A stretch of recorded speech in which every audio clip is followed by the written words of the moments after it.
please rise for a U.S. flag ceremony by members of an Armed Forces Veterans Organization called For the Fallen, the two Armed Forces softball teams, and the United States Armed Forces Wounded Veterans. Let us begin with a moment of silence in respect for the fallen men and women who have served in our armed forces past and present.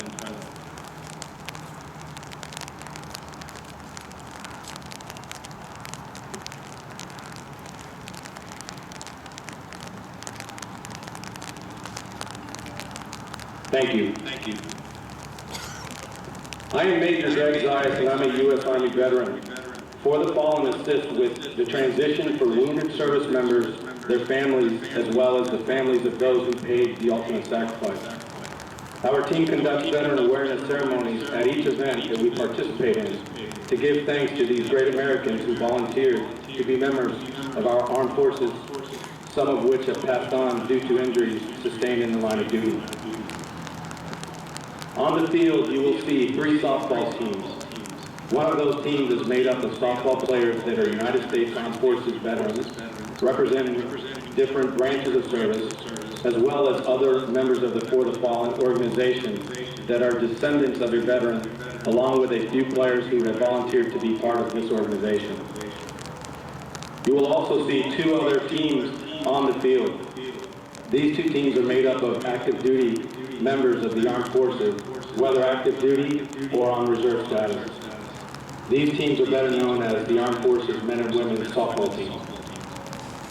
The Armed Forces Sports Program offers 25 men and women team and individual sports, which annually conduct 16 Armed Forces Sports Championships and 9 qualifying events or trial camps, and compete in 9 U.S. national and 16 international sports military championships annually. This year, 21 service members qualified for the Summer Olympics in London. The objective of Armed Forces sports are to promote goodwill and a positive image of the armed forces. It provides incentive and encouragement of physical fitness through competitive sports.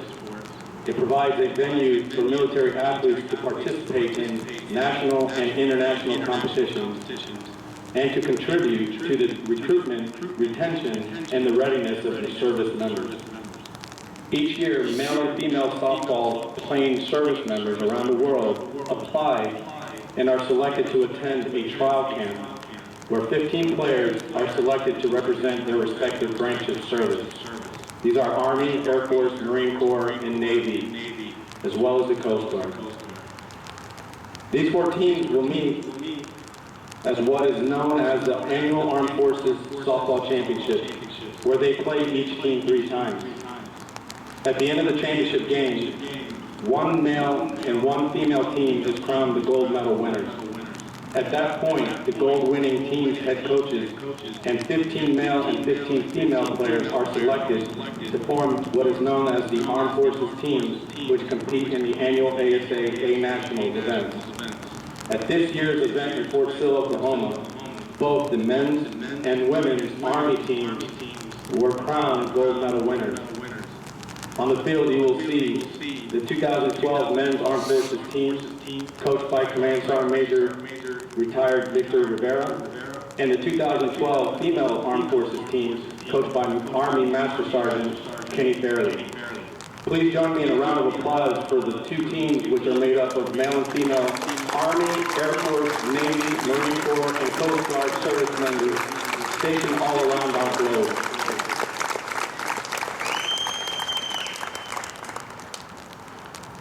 It is easy to forget that we have been at war for almost 11 years as a result of global terrorism attacks around the world, to include here in the United States on September 11, 2001, where over 3,000 Americans were killed. Those attacks sparked the current war in Afghanistan, otherwise known as Operation Enduring Freedom.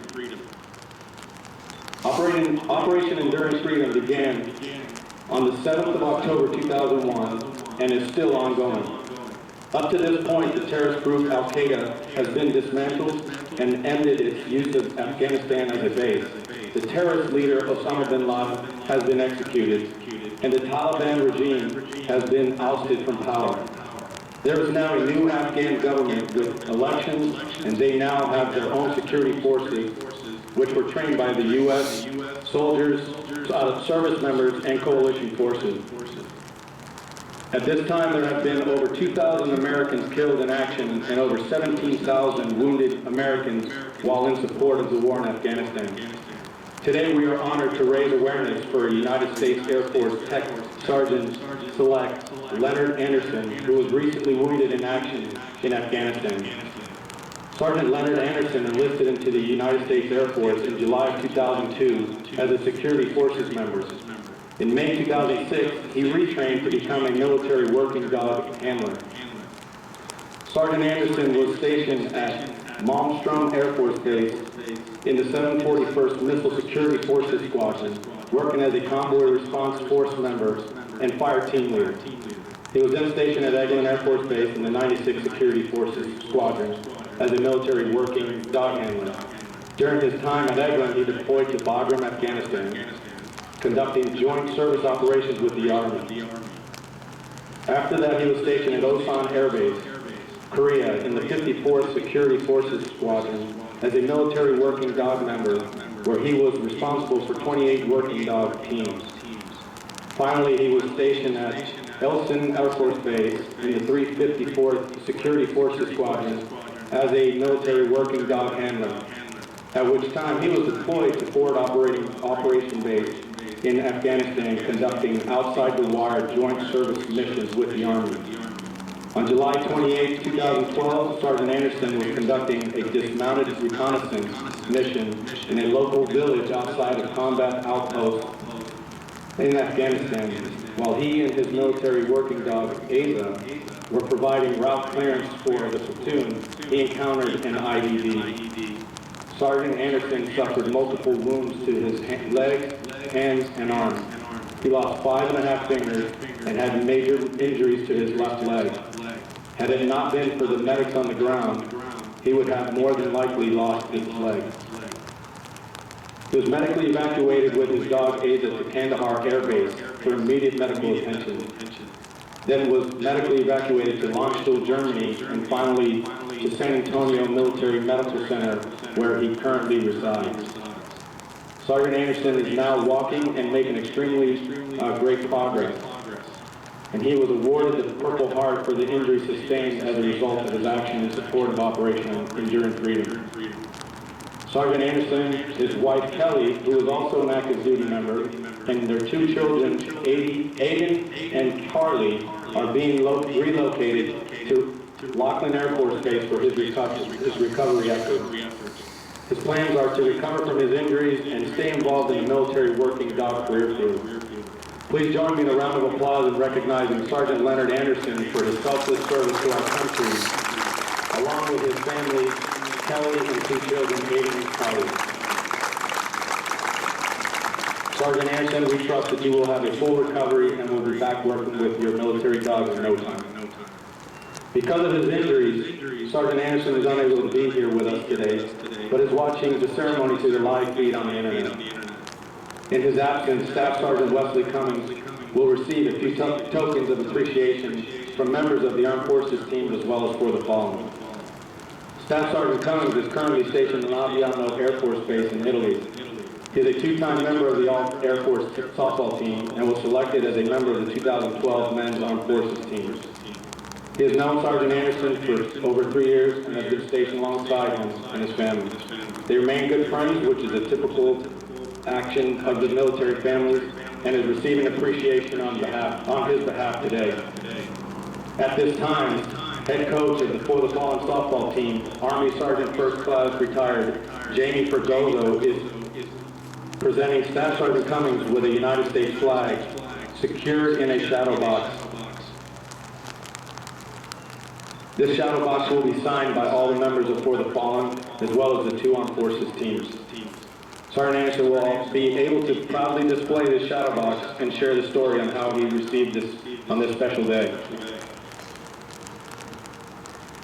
Navy Petty Officer First Class Jerry Whelan, a member of the 2012 Men's Armed Forces team, will now present Staff Sergeant Cummings with a certificate of appreciation. which will also be presented to Sergeant Anderson at a later date.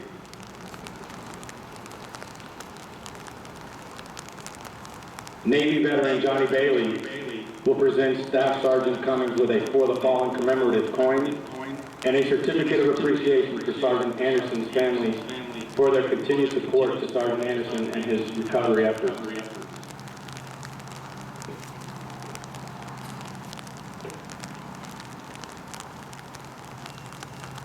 You may notice an empty chair on the field with a For the Fallen jersey on it.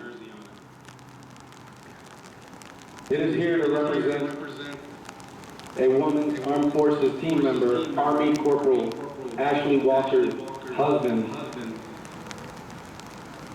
Ashley is on the field next to this chair.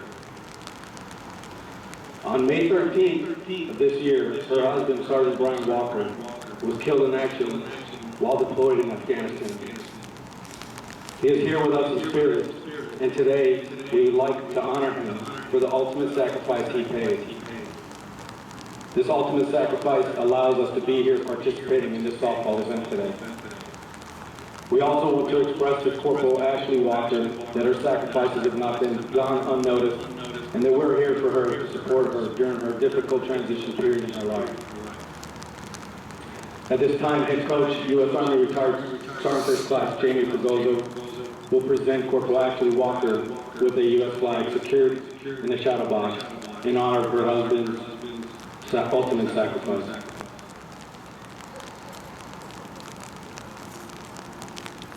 Navy veteran Alex Tuskeris will now present Corporal Ashley Walker with a For the Fallen commemorative coin.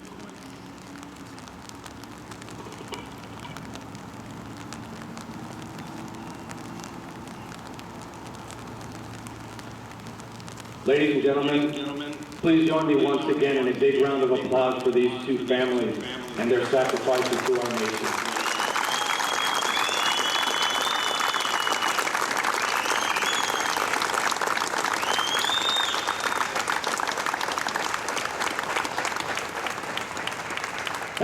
At this time, we would like to give thanks to all of the veterans and their families of the United States military for their service to our nation. We would also like to publicly thank Mr. Rich Kress and his staff at ASA for allowing us to conduct this ceremony, as well as allowing us to attend this great softball event. Army Chief Warrant Officer 2, Jermaine Flight, will present Mr. Kress with a certificate of appreciation at this time.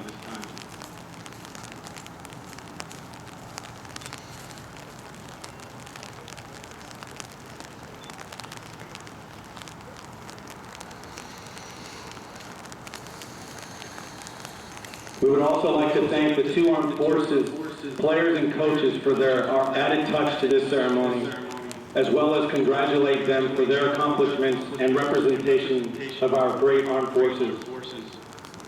A special thanks goes to our sponsors, Brett Hummer from Easton Sports, J.J. Jones, Sean Murphy, and Marty Graham from 3 and 2 Sports, as well as all of those that have contributed to this organization.